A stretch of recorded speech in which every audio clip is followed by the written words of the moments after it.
SAT 점수를 안 내면 불리할까요? 하버드 대학의 발표문을 소개합니다.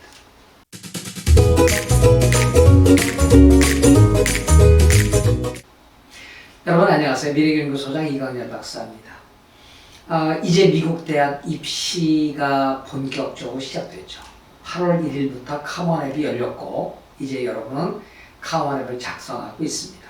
이제 11월 1일 혹은 11월 15일이 2024학년도 입시 얼리 마감입니다. 따라서 여러분은 이제 10월 중순이면 원서를 제출해야 합니다. 물론 얼리를 지원한 학생이겠죠. 이 학생들이 SAT 점수를 낼 것인가 말 것인가를 놓고 아직도 고민하고 있고요. 많은 학생들이 지금도 오늘 이 촬영하는 8월 10일 아직도 SAT 학원에 가서 아침 9시부터 오후 6시까지 하루 종일 매달려 있습니다. 어떻게 하시려고 그러세요? 하버드대학교가 홈페이지에 발표를 했습니다. 물론 이건 지난해 발표인데요. 여전히 금년도도 유효하기 때문에 이 발표문은 그대로 떠 있습니다. 발표를 제가 안내를 하고 그리고 이에 대한 해설을 드리겠습니다. 하버드대학은 다가오는 23, 24, 25, 26학년도 하버드대학 입시에서 지원하는 학생들이 SAT 또는 ACT를 점수 없이 입학 지원할 수 있도록 허용하고 있습니다. 안 된다는 얘기죠. 하버드는 전인 입학 전형에 따라 SAT, ACT 표준화 시험을 여러 입학 사정 요소 중에 하나로 고려한다. 하버드는 과외활동, 지역사회 참여, 취업, 가족에 대한 책임 등 고등학교 재학 기간 동안 교실 안팎에서 거둔 액티비티 성과를 입학 절차의 일부로 고려한다. 표준화 시험 점수를 제출하지 않은 학생은 지원 과정에서 불이익을 받지 않는다. 한 번 더 하겠습니다. 표준화 시험 점수를 제출하지 않은 학생은 지원 과정에서 불이익을 받지 않는다. 하버드는 지원자가 제출한 자료를 바탕으로 심사하며 학생은 대학에서의 성취와 미래에 대한 약속을 전달할 수 있는 모든 자료를 제출할 것을 권장한다. 이게 바로 하버드 대학이 SAT 점수와 관련해 발표한 자료입니다. 발표문입니다. 그런데 뭐라고 그러냐? SAT 학원들은 말은 그렇게 하지만 SAT 점수를 내면 유리합니다. 가짜 뉴스입니다. 가짜 정보입니다.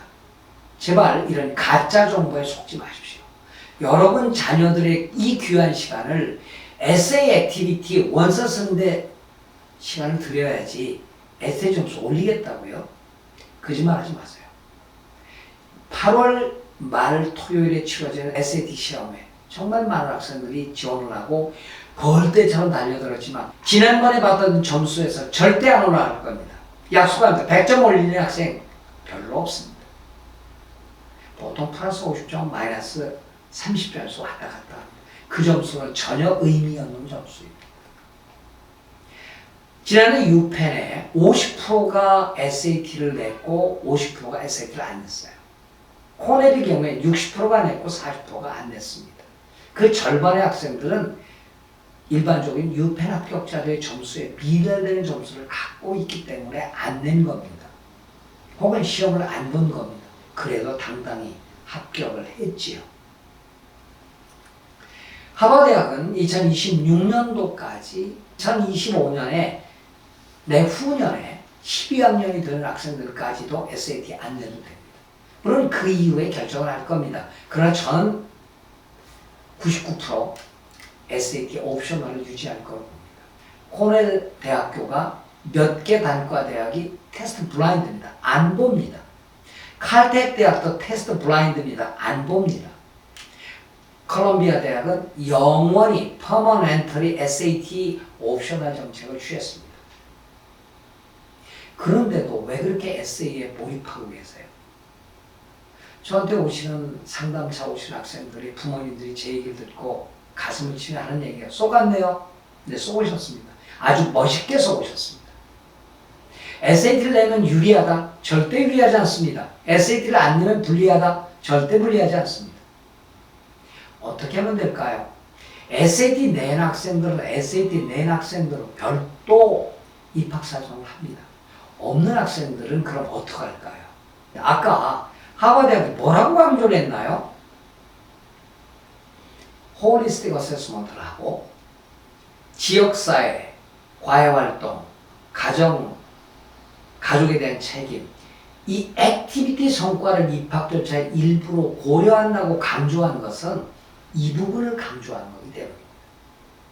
많은 학생들이 아카데믹 레코드는 이미 아이비리그 지원 학생들이라면 더 이상 더 좋을 수 없는 GPA를 갖고 있고 APIB 성적을 갖고 있습니다. 여기에 당락은 에세이, 추천서, 액티비티에서 결정한다고 제가 수없이 강조 드립니다. 이 여름방에 써야 할 에세이가 무려 20개에서 30개입니다. 하루 종일 9시부터 오후 6시까지 SAT 학원에 앉아가지고 에세이 쓸 수 있습니까? 못 쓰죠. 못 쓰죠.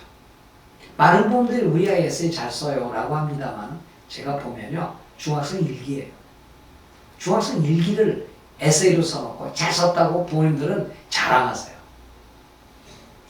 우리 학생들이 한 번도 창의적 사고와 비판적 사고 능력에 대해서 교육받은 바도 없고요. 그 글을 써온 훈련받은 적도 없습니다. 그러고서 에세이 잘 쓴다고요? 액티비티를 보면요. 도대체가 볼 수 없어요. 액티비티가. A, B, C, D에 가는데 C와 D 학생들 특히 아이비리그 간다고 갖고 온 학생들에게 액티비티를 보면 저는 C 주기도 아까워요. 그런 학생들이 태반인데 SAT 매달리고 있어요?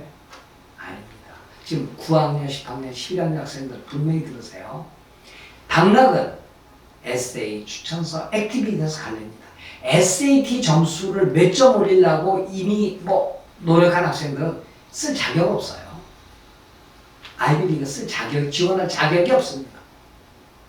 자격이 없다. 그런 소리 듣기 전에 SAT 포기하세요. 그렇다면. 자, SAT가 1500점 이상, 바람직하게 1540, 50, 60 정도가 안 나온다면 과감히 포기하셔도 됩니다. 왜냐하면 지난해 NYU가 합격자 평균 에세이 점수가 1540, 보선 카레지, 보선 유니버시티가 1530이었어요. 근데 여러분 자녀가 지금 몇 점 받을 것 같아요? 그 이하라면 과감히 포기하시고 다른 요소에 집중해서 아이비리그를 지원하거나 아이비리그급 대학에 지원하시기 바랍니다.